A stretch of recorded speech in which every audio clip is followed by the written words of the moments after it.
Welcome back to Omni Mindfulness. And before we get started in today's episode, I'd like for you to ponder on the question, how do you prioritize your mental well-being in your daily life?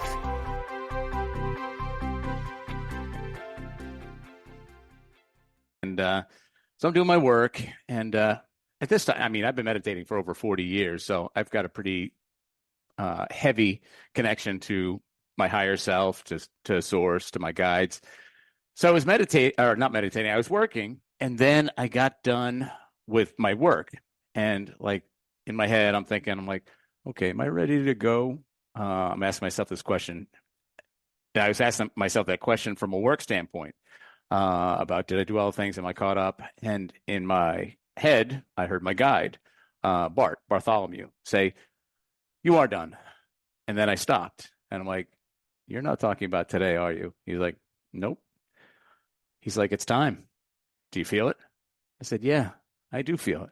So I went into a conference room. I meditated for another half an hour, came back out, went back to my computer, wrote up my letter of resignation to my vice president, said, "Thank you so much for this opportunity. I've been here 10 years and I've enjoyed almost every day of it." But now the time has come for me to move on to what I'm really supposed to do. So with that, put it under the door and just walked out into the day.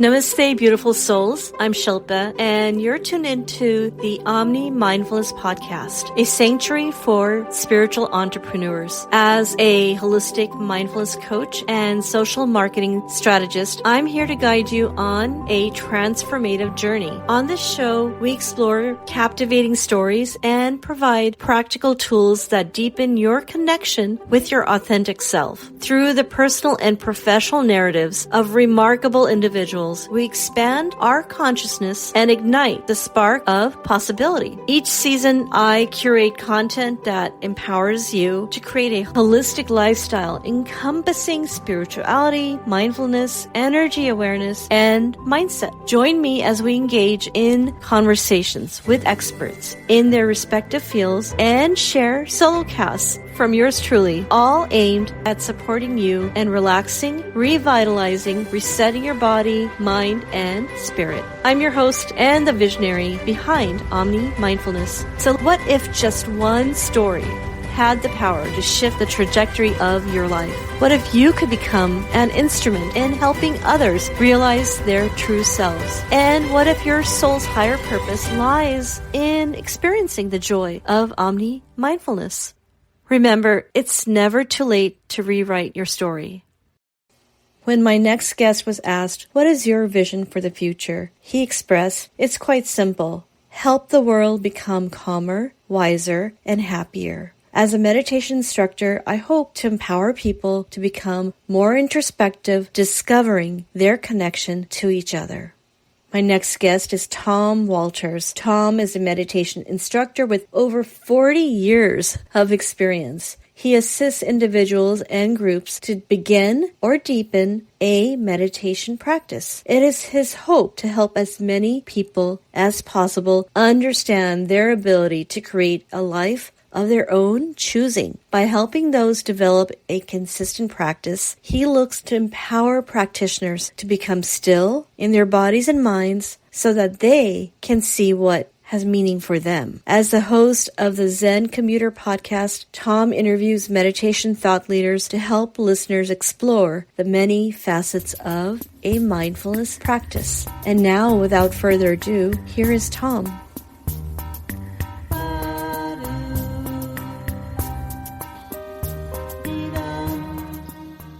Well, Thom, I am so honored to have you on my podcast today. Well, Shilpa, thank you so much. I'm really looking forward to our talk today. Wonderful, wonderful. Well, you and I have been chatting before I hit record, and clearly we have a passion for meditation. Indeed. Today's topic is around mindfulness, but going deeper into crafting your presence through soulful storytelling. And as we both know, as a solopreneur, a lot of our passion comes from connecting with others. And then through our podcast, we enlist stories that can inspire the solopreneur in all of us. So So having said that, maybe stepping back, share with the audience your story of how you arrived in the space. Well, thank you for giving me that opportunity because my listeners obviously have heard it many, many times. But this is good because I've got a new audience to hopefully not bore, but inspire and enlighten. So I was working for Fidelity Investments for about 11 years, doing payroll, number crunching. So you're not the only you're not the only nerd. So it was a busy time of year. Must have been fall. The more I think about it, must have been fall. And I went in on a Sunday because I'm like, I am so behind. I got to get some stuff caught up. I was the only one in the office, excuse me. And so I'm doing my work. And at this time, I mean, I've been meditating for over 40 years. So I've got a pretty heavy connection to my higher self, to source, to my guides. So I was not meditating. I was working. And then I got done with my work. And like in my head, I'm like, okay, am I ready to go? I'm asking myself this question. I was asking myself that question from a work standpoint about did I do all the things? Am I caught up? And in my head, I heard my guide, Bartholomew, say, "You are done." And then I stopped, and I'm like, "You're not talking about today, are you?" He's like, "Nope." He's like, "It's time. Do you feel it?" I said, "Yeah, I do feel it." So I went into a conference room. I meditated for another half an hour, came back out, went back to my computer, wrote up my letter of resignation to my vice president, said, "Thank you so much for this opportunity. I've been here 10 years and I've enjoyed almost every day of it." But now the time has come for me to move on to what I'm really supposed to do. So with that, put it under the door and just walked out into the day. And I'm like, okay, here we go. New chapter. Yikes. But it wasn't that much yikes as it was. I'm like, wow. It's like my soul just blossomed. And it's just like, wow, I took that step. And I'm like, I don't know what the future holds, but I know it's where I'm supposed to be. So, and because of my meditation practice, I've always felt that. I've always felt like I am always safe. I am always protected and I always have enough. It's been that way since day one, and it'll be that way till the last day. So I just felt leaving the office that day just so enervated and so excited. So that's how I got it started into all this. And I'm super curious that what was your initial catalyst for meditation? Meaning, how did you become a practitioner? I realize that that's not the only thing we're talking about today, but I always love to learn about this part. Well, I have another story that my listeners have heard many times, and that is when I was 18 years old, back in 1982. Whew, I can't even believe I've been around on this planet for that long, but that's another story. But anyway, my mom was incredibly progressive. So she, along with two other people, taught meditation to people in the neighborhood, in the town. And each Tuesday they would get together. My mom had a business in the house, so we had a larger house, and in the front they'd all get together and talk about meditation. And I remember the first time it started, I was asking my mom, like, "Oh, what are you doing?" I'm like, "Do you have a business meeting tonight?" She's like, "No, I'm just getting together with some friends. We're going to talk about meditation." And at this point, I didn't even know what meditation was. So, but she was getting ready a whole bunch of snacks, and I'm like, "Oh, not only the snacks, I'm like, snacks." So I'm like, "Can I join?" She's like, "Why don't we wait a little bit, sweetheart?" And for whatever reason, I don't know why she was hesitant, but anyway, but I was so curious. So I had my ear to the door pretty much, just like, wow, this is fascinating hearing about all the things they're talking about. And it wasn't like a next week or a couple weeks. It was probably like a year. Then my mom eventually said, "Do you want to join us?" I think it was 17 when they started, and it was 18 when I was joined. So one day my mom said, "Do you want to join us, sweetheart?" I'm like, "Are you kidding me? You're kidding me. You're not just psyching me out." I'm like, "Yes, absolutely." So that was the start of my meditation journey, learning meditation. So we met every Tuesday, and that was it. And then I meditate on Tuesdays and Saturdays. That was all I could fit in way back in the day before I had a consistent practice. But one of the things I tell listeners is that for the longest time, my practice wasn't that consistent. I'd meditate those 2 days because I just learned. I didn't even know that there's any value to consistency. I didn't even know that people did it every day. I'm like, oh, okay, cool. But I remember going away to college, and it was like a Thursday. And I don't know if it was finals or something came up, and I was homesick, and I was finals, and I was like stressed, and I'm like, oh, I cannot wait until Saturday when I can meditate. And then, and then thankfully, my guide said, you know, you don't have to wait until Saturday, right? I'm like, okay, I'm a very learned man, but I didn't even think about that. So I made a beeline to the chapel and just hunkered down and meditated. And that was the beginning of my consistent practice every day. So that's how I started. That's how I continued. So that is lovely. And you and I, before I hit record, I used the word non-negotiable. Like for me, meditation is deeply who I am, and it is my source of peace. And so Indeed. Even if things are going well, it doesn't mean I won't meditate. So perhaps you can share your philosophy around how it has affected you, or, just helped you in life. Well, that's a very broad question, but I will try and give it the Reader's Digest version so we don't go on for 7 hours. But to that question, much like you, my meditation practice just brings me unparalleled peace.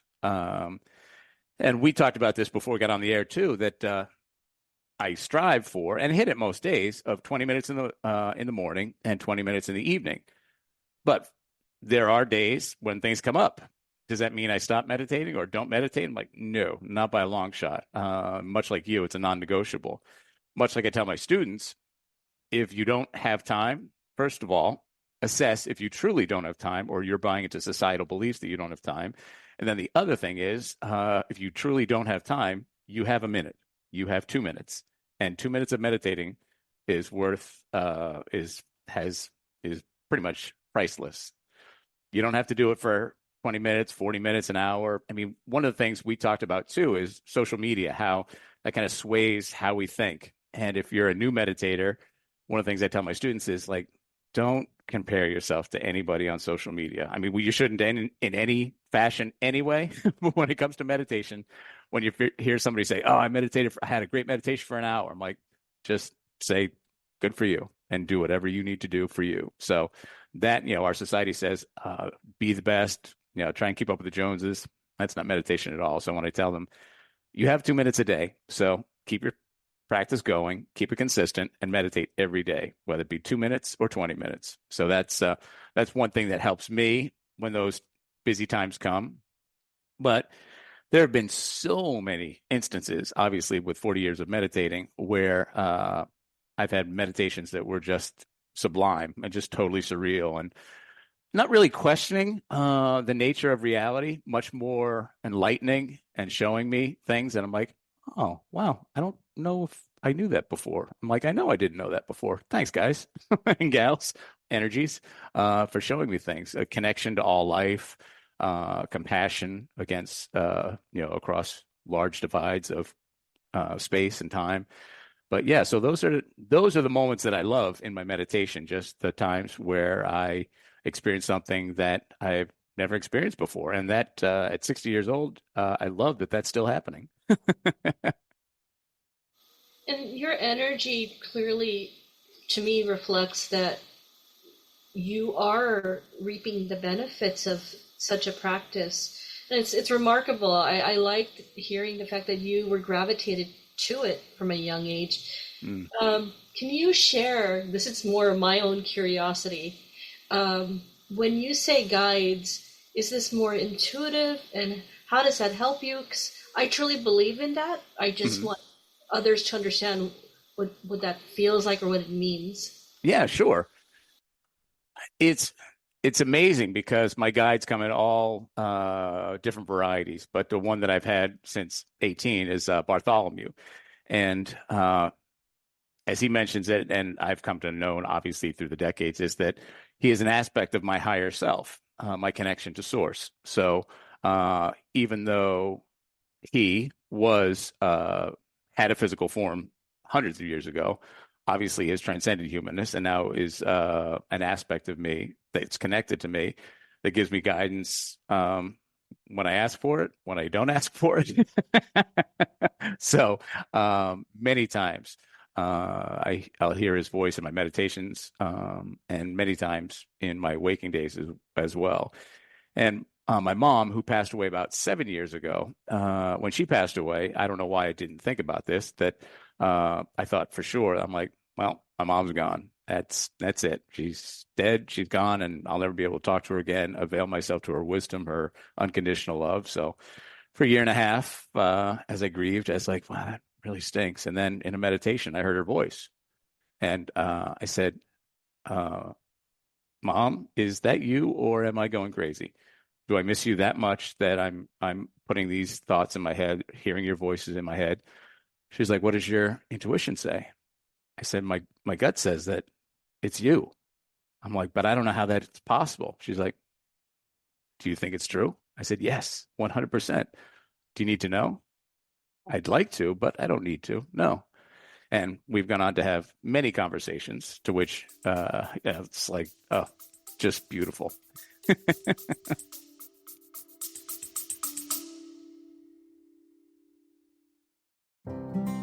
Hey, sweet souls, thanks for listening. I know you are experiencing the desire to transition, find your purpose, and thrive. Maybe you're pivoting from one point in your life to a new part of your career or personal life. You're hoping to experience freedom, but feeling the drain of time, skills, and resources, along with the doubts of worthiness, capacity, and confidence, especially with the given new evolving technologies. I get it. I hear it all the time too. What I've done is put together a special group, a special process, and a special place for you to hang out, where we overcome those drains and doubts. I love to talk to you more about this if you're serious about making a change. If you're serious about accomplishing that dream. If you're serious about getting off the couch, getting off of whatever is holding you back, and actually getting somewhere with this thing. If you're serious about becoming a person of power, influence, and hope, and experiencing more emotional freedom, time, and better relationships. If you're serious about getting those dreams, I want to invite you to have a conversation about this. Let's see if this program is right for you and take the next step together. You deserve this. You can do this. Check out the link in the show notes below to reach out. Now back to the show.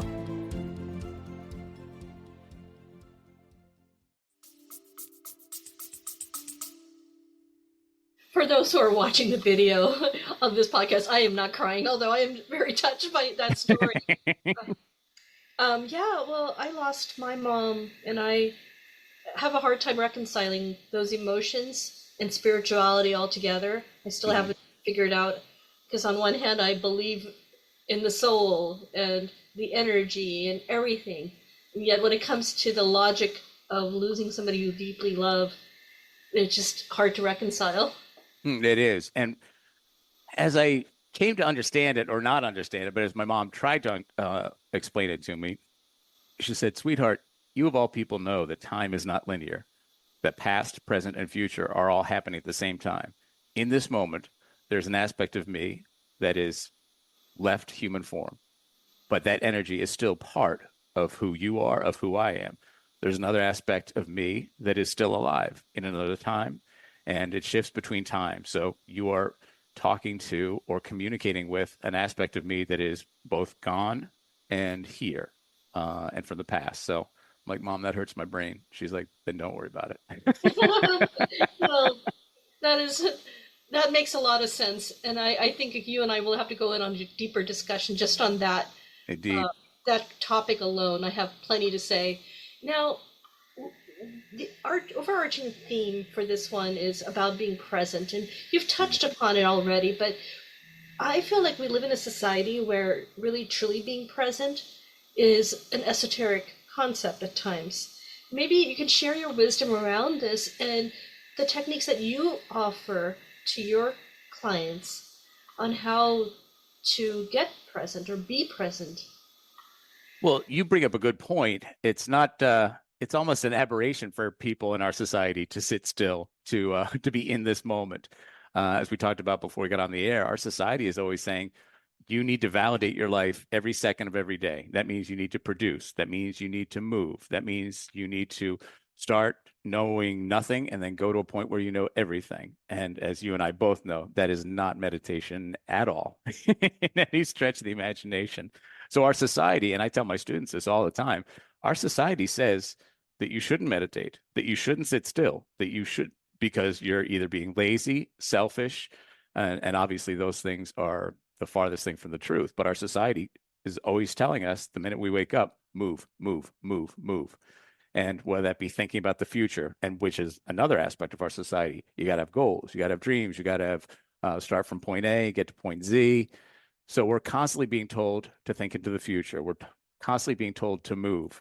So you are absolutely right that to sit in stillness, to become mindful and aware of this moment and this moment only, goes against all that our society tells us. So for people that do take the time to be mindful, kudos. You are no sheep. You're saying that might work for somebody else, but not for me. I need time to sit in stillness and reflect. And for me, I'd say, I mean, I've always been relatively mindful, but I love how probably in the past decade, it has probably become even greater, meaning that each morning when I wake up, I go for a walk through the woods and I end up at the bleachers at the university where I meditate. But my walk there is what I call a no thought zone, meaning that I don't get to think about the to-do list. I don't have to or don't get to think about marketing the podcast. I'm like, my goal is to, and my guides keep me very well grounded in this, to say, just walk, just be here in everything. And it's just amazing how so many times in my walk, I just stop. My higher self, my intuition says, stop. Many times we'll be in our days, we look up the sky, I'm like, maybe it's dusk or dawn. We're like, oh man, that's beautiful. Okay, cool. Gotta go. Gotta get to work. Where in my days, I'm like, that's not me anymore. I'm not 9 to 5. If I want to stop and look at the sun for 10 minutes, I can do that. And with that awareness, with that mindful presence, everything just becomes so alive. I notice things that I never would have noticed before way back in the day because I've kind of taught myself or become aware of the gift of mindfulness, that our entire world is just so beautiful, but it becomes so invisible to so many people because their minds are so far in the future that everything here in this moment now is gone because they're just so like, I got to do this, got to do that, got to do this, got to do that. And they're like, do you see that bird over there? That woodpecker just like burrowing into that tree. How cool is that? I'm like, look at that squirrel. So yeah, mindfulness has definitely aided me many times over. And it truly sounds like you have been honed in on the ability to be present, Mm. like just the details you provided of nature and your observation. We do live in a society, and I'm guilty of having lived that style most of my life, Yeah, where, me too.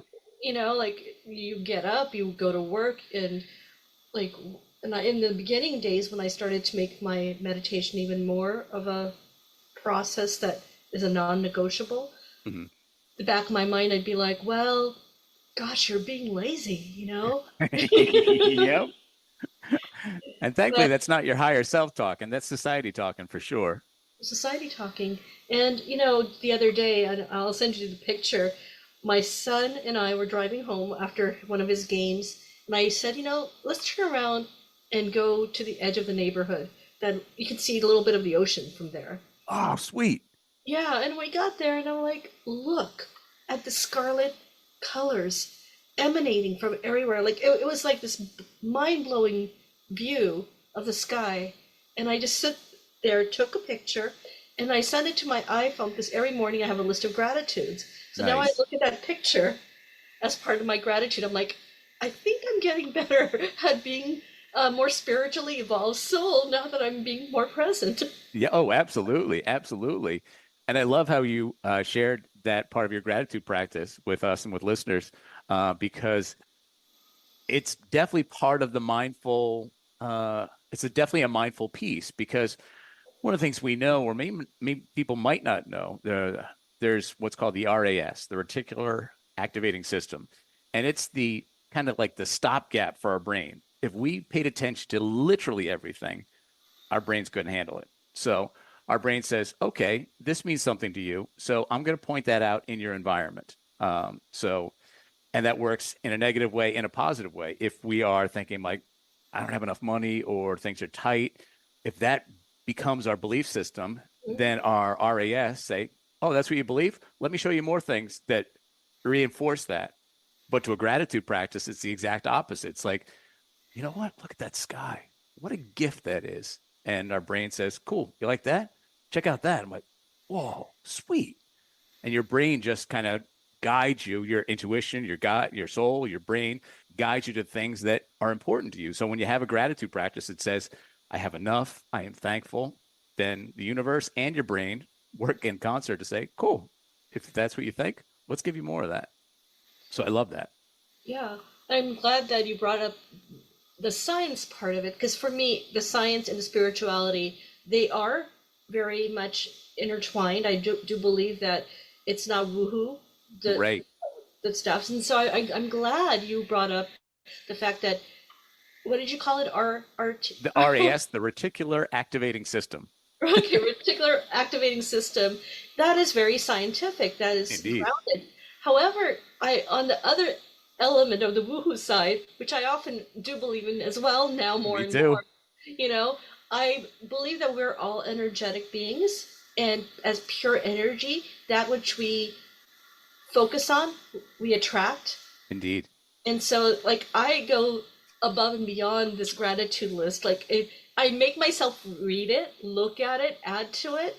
And then Nice. what happens is you start paying attention to those little things, like you were saying, and you're attracting more of it. Yeah, exactly. And it's wonderful.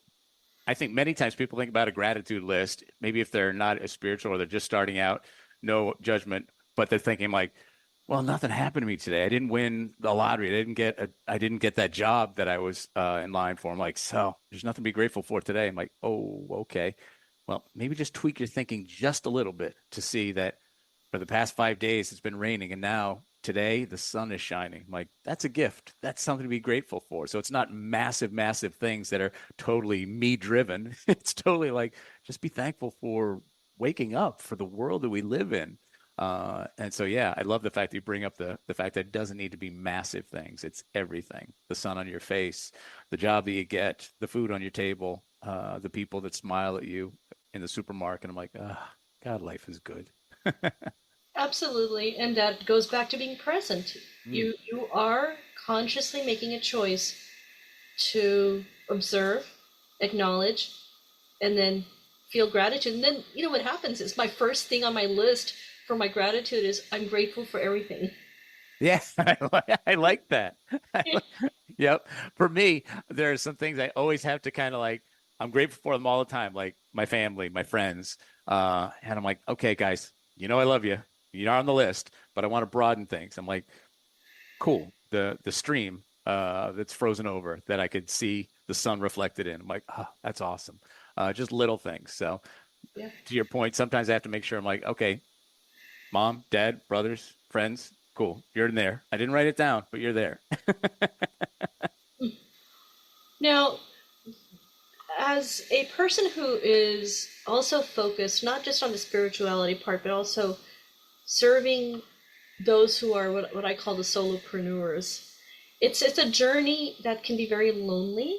Mm, And one of the things that I personally struggle with, so I'm sure the others who don't even have a meditation practice may struggle more, is being aware that it is a journey, and the end result or the event isn't the goal. But right. and that's just a very challenging thing, because then it requires for you to be again present. Maybe you Right. can share a little bit about your journey as a solopreneur and how you've managed these emotions, so to speak.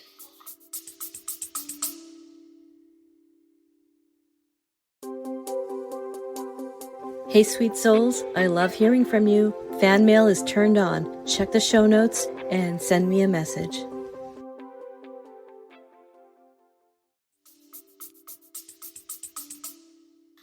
For me, one of the things that's most important is understanding, excuse me, when I need to be with people and when I don't. I mean, this is just like you. This is my office, and I'm here alone all day.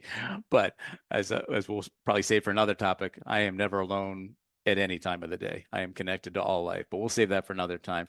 But to your point, there are times that I'm here, and I mean, I'm a very introspective guy, but I tell my dad all the time, I'm like, I am the perfect blend of you and mom, because my dad is kind of quiet and he keeps to himself, and my mom could talk to and does or did talk to strangers all the time. So I tell my dad, I'm like, there are times I'm like, I just want to be alone and I just want to be introspective. I want to work. And then there are times I'm here and I'm like, okay, I got to get out of this place. I got to see people. I got to see smiles. I got to see life.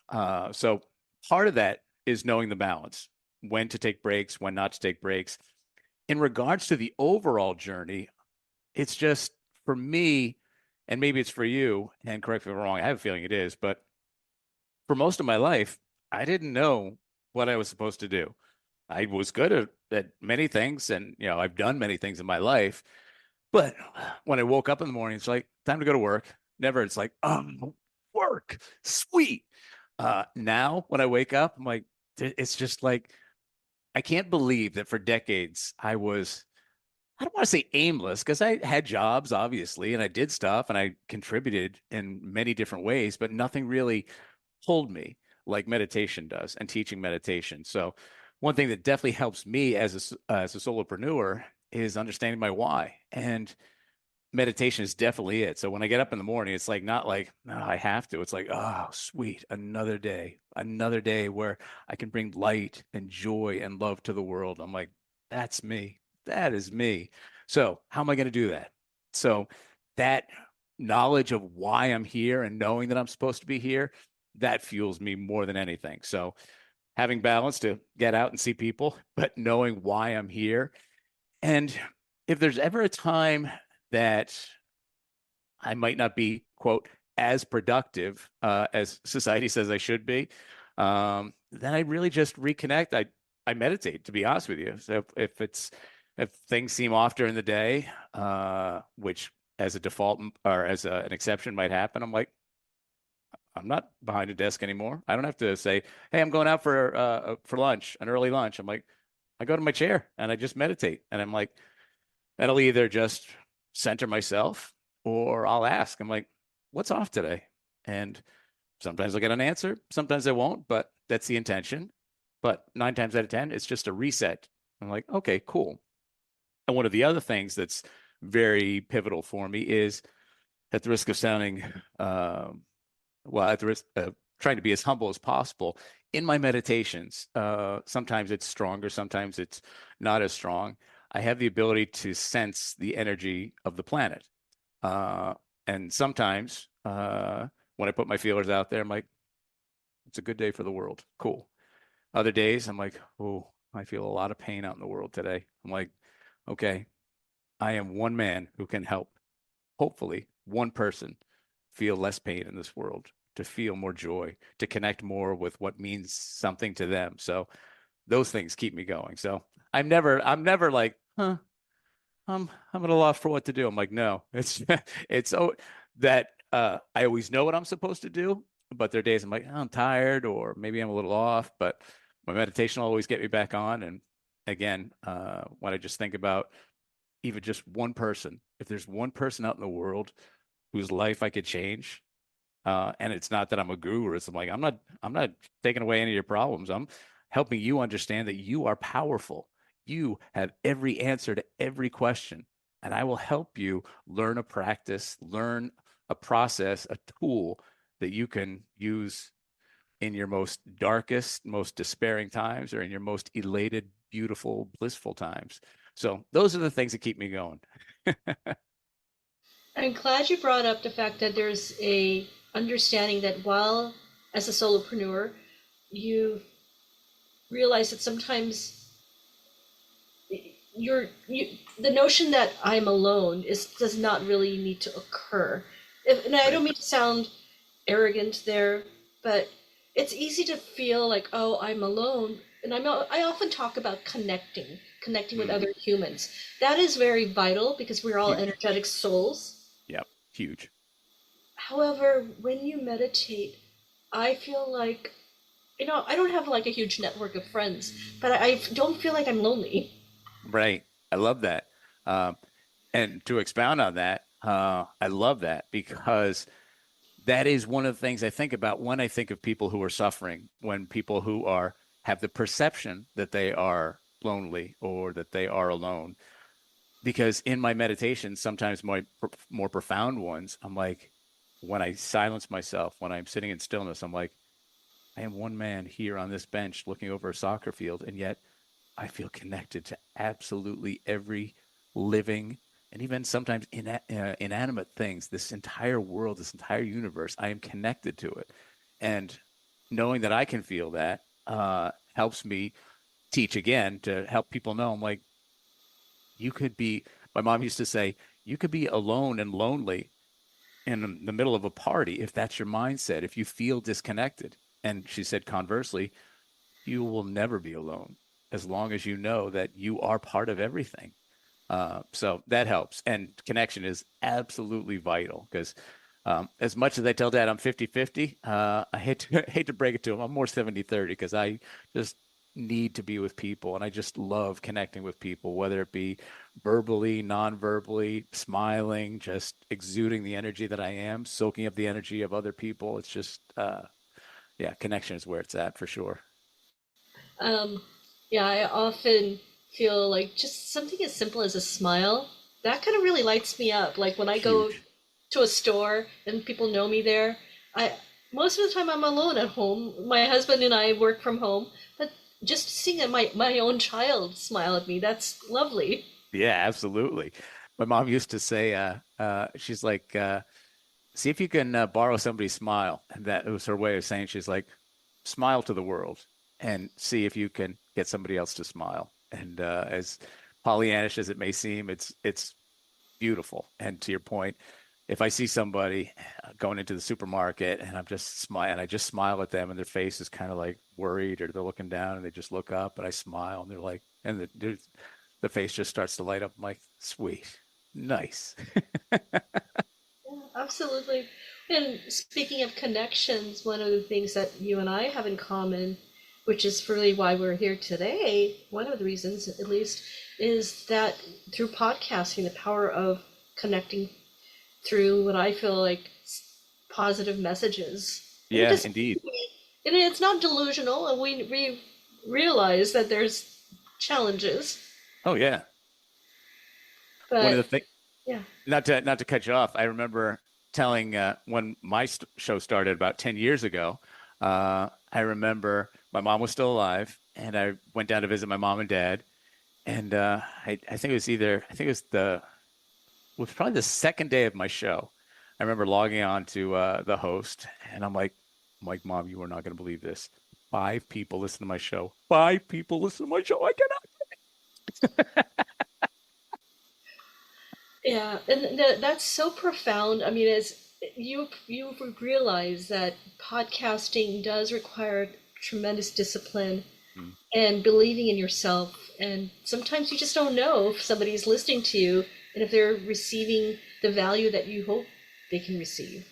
Yeah. And to that point, one of the things that has helped me immeasurably in my podcasting journey is to let go of the metrics. Like way back in the day, I'm like, okay, I'm going to monetize this. This is going to be my source of income.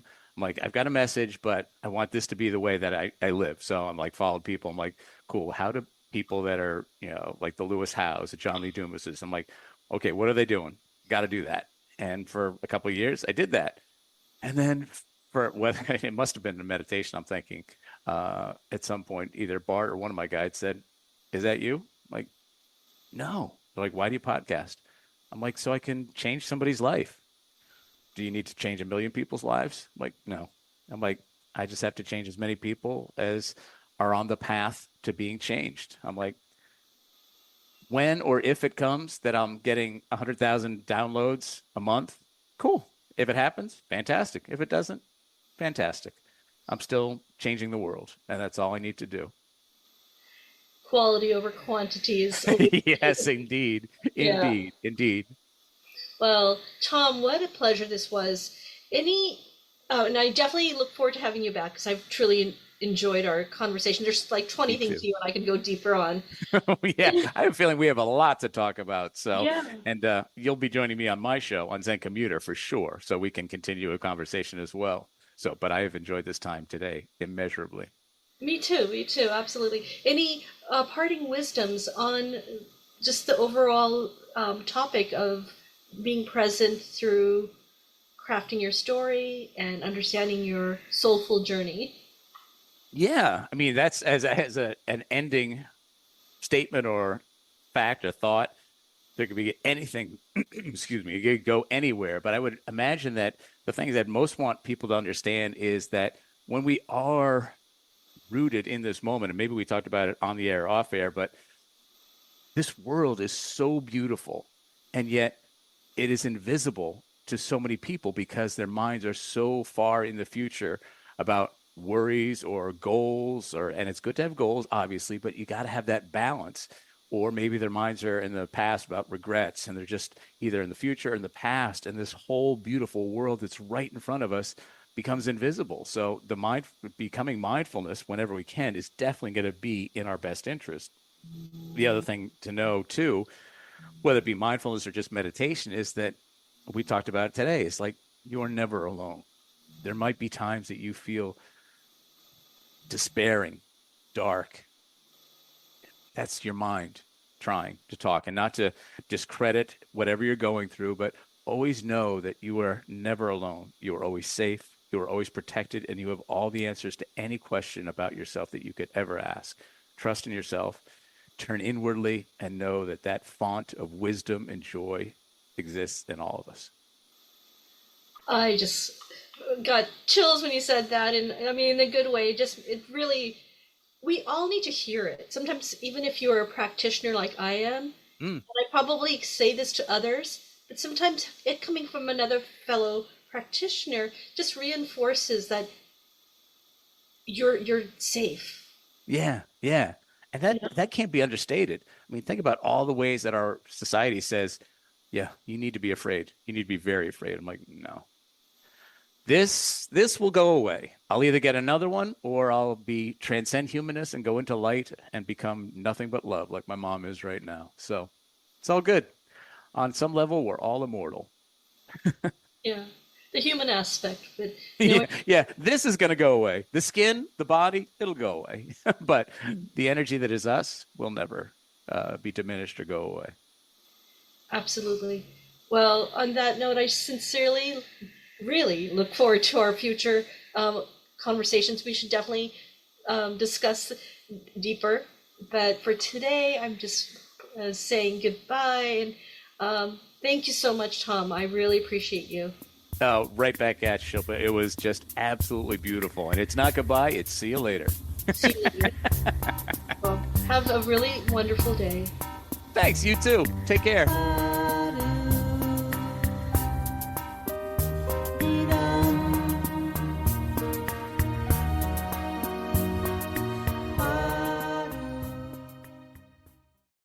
Thanks for tuning in, sweet soul. If you've enjoyed this episode, I would be so grateful for your kind review on Apple Podcast. Simply click on the link in the show notes to leave your lovely feedback and uplift our spirits. Your support means the world to me and helps our show thrive. So please show me your love and continue to practice Omni Mindfulness.